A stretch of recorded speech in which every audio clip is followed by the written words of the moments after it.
Hi guys, I'm back. I'm here to read you another book.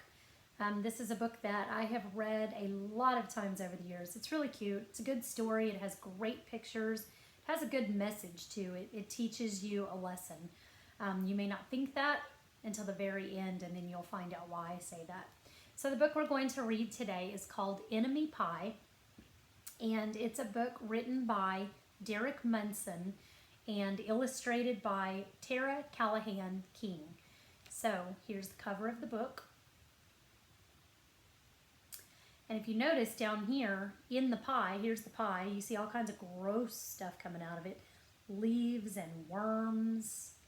And there's a little sign that the little boy placed in the pie, and it says, "For my best enemy." And as you know, an enemy is someone who you don't like, someone you don't get along with, someone who is the opposite of a friend. So we're going to see what happens today in our book called Enemy Pie. It should have been a perfect summer. My dad helped me build a treehouse in our backyard. My sister was at camp for 3 whole weeks, and I was on the best baseball team in town. It should have been a perfect summer, but it wasn't.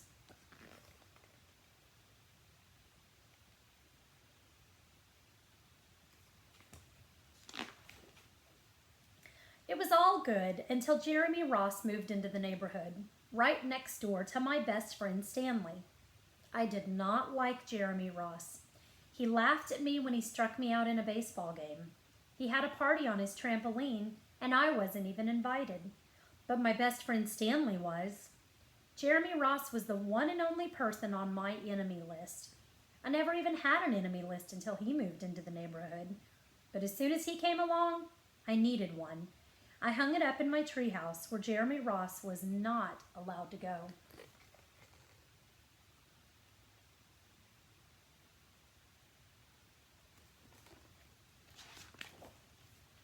Dad understood stuff like enemies. He told me that when he was my age, he had enemies too, but he knew of a way to get rid of them. I asked him to tell me how. "Tell you how? I'll show you how," he said. He pulled a really old recipe book off the kitchen shelf. Inside, there was a worn-out scrap of paper with faded writing. Dad held it up and squinted at it. "Enemy pie," he said, satisfied.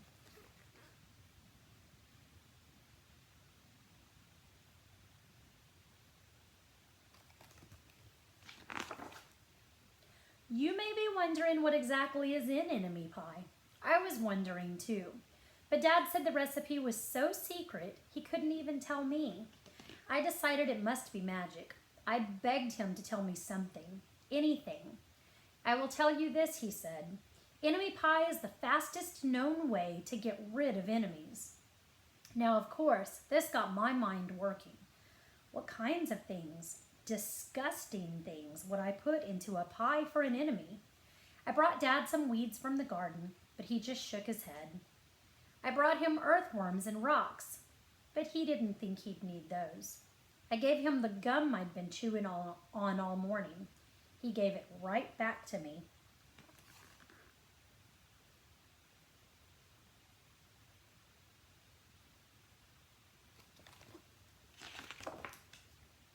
I went out to play alone. I shot baskets until the ball got stuck on the roof. I threw a boomerang that never came back to me. And all the while, I listened to the sounds of my dad chopping and stirring and blending the ingredients of enemy pie. This could be a great summer after all. Enemy pie was going to be awful. I tried to imagine how horrible it must smell, or worse yet, what it would look like. But when I was in the backyard looking for ladybugs, I smelled something really, really, really good. And as far as I could tell, it was coming from our kitchen. I was a bit confused.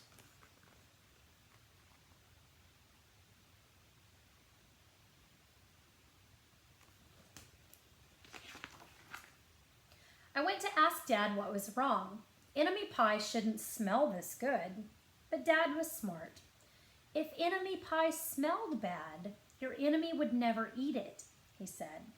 I could tell he'd made enemy pie before. The buzzer rang, and Dad put on the oven mitts and pulled the pie out of the oven. It looked like plain old pie. It looked good enough to eat. I was catching on, but still, I wasn't really sure how this enemy pie worked. What exactly did it do to enemies?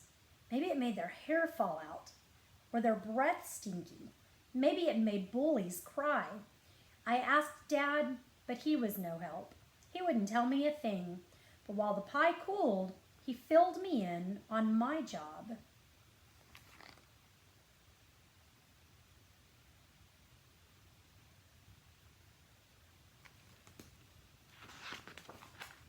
He talked quietly. There is one part of enemy pie that I can't do. In order for it to work, you need to spend a day with your enemy. Even worse, you have to be nice to him. It's not easy, but that's the only way that enemy pie can work. Are you sure you want to go through with this? Of course I was. It sounded horrible. It was scary, but it was worth a try. All I had to do was spend one day with Jeremy Ross. Then he'd be out of my hair for the rest of my life. I rode my bike to his house and knocked on the door.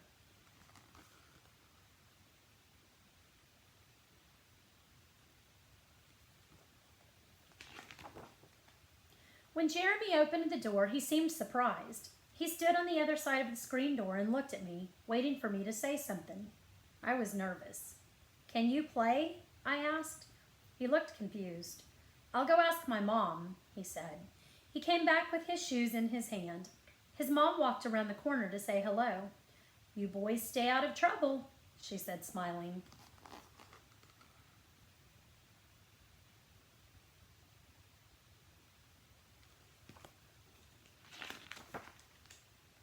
We rode bikes for a while and played on the trampoline. Then we made some water balloons and threw them at the neighbor girls, but we missed. Jeremy's mom made us lunch. After lunch, we went over to my house.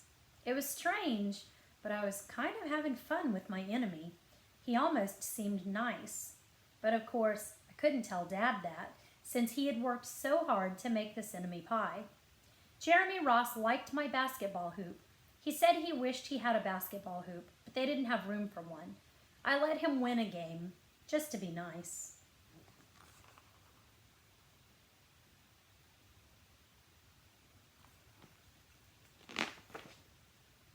Jeremy Ross knew how to throw a boomerang. He threw it and it came right back to him.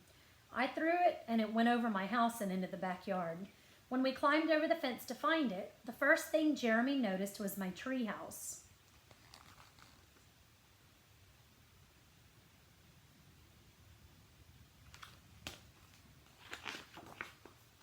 My treehouse was my treehouse. I was the boss. If my sister wanted in, I didn't have to let her. If my dad wanted in, I didn't have to let him. And if Jeremy wanted in, "Can we go in it?" he asked. I knew he was going to ask me that, but he was the top person, the only person on my enemy list, and enemies aren't allowed in my treehouse. But he did teach me how to throw a boomerang. And he did have me over for lunch. And he did let me play on his trampoline. He wasn't being a very good enemy. "Okay," I said, "but hold on."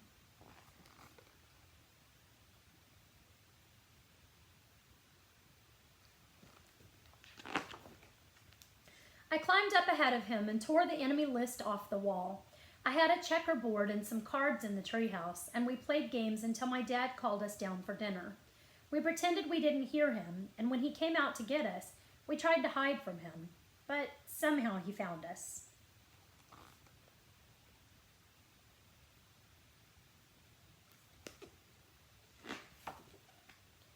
Dad made us macaroni and cheese for dinner, my favorite. It was Jeremy's favorite too. Maybe Jeremy Ross wasn't so bad after all. I was beginning to think that maybe we should just forget about enemy pie. But sure enough, after dinner, Dad brought out the pie. I watched as he cut the pie into 8 thick slices. "Dad," I said, "it sure is nice having a new friend in the neighborhood." I was trying to get his attention and trying to tell him that Jeremy Ross was no longer my enemy. But Dad only smiled and nodded. I think he thought I was just pretending.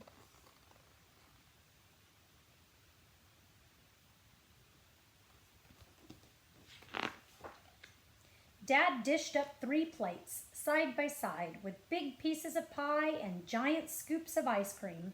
He passed one to me and one to Jeremy. "Wow," Jeremy said, looking at the pie. "My dad never makes pie like this." It was at this point that I panicked.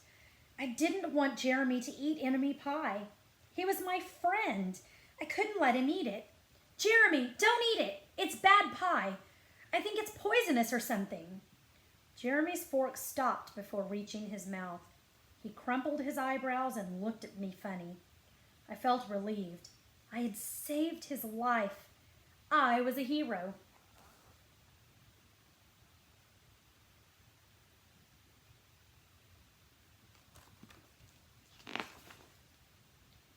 "If it's so bad," Jeremy asked, "then why has your dad already eaten half of it?" I turned to look at my dad. Sure enough, he was eating enemy pie. "Good stuff," he mumbled through a mouthful. And that was all he said. I sat there watching them eat enemy pie for a few seconds. Dad was laughing. Jeremy was happily eating. And neither of them was losing any hair. It seemed safe enough, so I took a tiny taste. Enemy pie was delicious.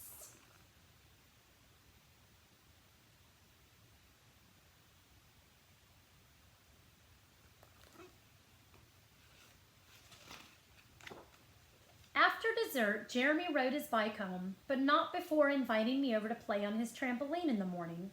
He said he'd teach me how to flip. As for enemy pie, I still don't know how to make it. I still wonder if enemies really do hate it, or if their hair falls out, or their breath turns bad. But I don't know if I'll ever get an answer, because I just lost my best enemy.